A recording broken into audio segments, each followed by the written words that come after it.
Two stroke available ಸಿಗುತ್ತೆ, four stroke available ಸಿಗುತ್ತೆ.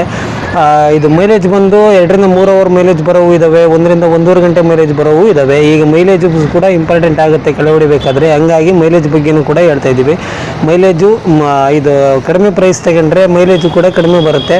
ಒಂಚೂರು ಇದು ಉತ್ತಮವಾದ ಕ್ವಾಲಿಟಿ ಬೇಕು ಅಂತಂದರೆ, ಮೈಲೇಜ್ ಕೂಡ ಜಾಸ್ತಿ ಬೇಕು ಅಂತಂದರೆ ನೀವು ಜಾಸ್ತಿ ರೇಟಿಂದ ಪ್ರಿಪೇರ್ ಮಾಡಿ ತೊಗೊಬೇಕಾಗತ್ತೆ. ಮತ್ತು ವಾರಂಟಿ ವಿಚಾರಕ್ಕೆ ಬಂದರೆ ಎರಡೂ ಕೂಡ 1 ಇಯರ್ ವಾರಂಟಿಯು ಇಂಟ್ರಡ್ಯೂಸ್ ಮಾಡ್ತಾ ಇರೋದು ನಾವು. 6 ಮಂತ್ಸ್ ವಾರಂಟಿದು ಇದೆ, 1 ಇಯರ್ ವಾರಂಟಿದು ಇದೆ. ನೀವು ಬಂದು ಒಂದ್ಸಲ ವಿಸಿಟ್ ಮಾಡಿದ್ರೆ ಇಲ್ಲಿ ನೀವು ಪ್ರೈಸು ಎಲ್ಲ ಥರದ್ದನ್ನು ತಿಳ್ಕೊಬೋದು.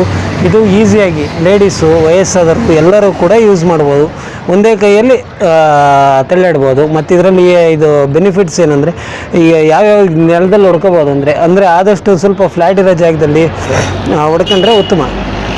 ಈಗ ಇದು 5ನೇಗ್ಲು ಅಥವಾ ಕಲ್ಟಿವೇಟ್ರು ಗೂರಾಡಿಸಿರ್ತಾರಲ್ಲ, ಎಂಟೆ ಪಂಟೆ ಕಿತ್ತಿದ್ರೆ ತಳ್ಳಾಡಲಿಕ್ಕೆ ಸ್ವಲ್ಪ ಕಷ್ಟ ಆಗುತ್ತೆ. ಎಂಟೆ ಪಂಟೆ ಕೀಳಿಲ್ ಜಾಗ ಆದರೆ ಕಳೆ ಹೊಡ್ಕೊಳಕ್ಕೆ ಈಸಿ ಆಗುತ್ತೆ, ಈಸಿಯಾಗಿ ತಳ್ಬೋದು. ಈ ಥರ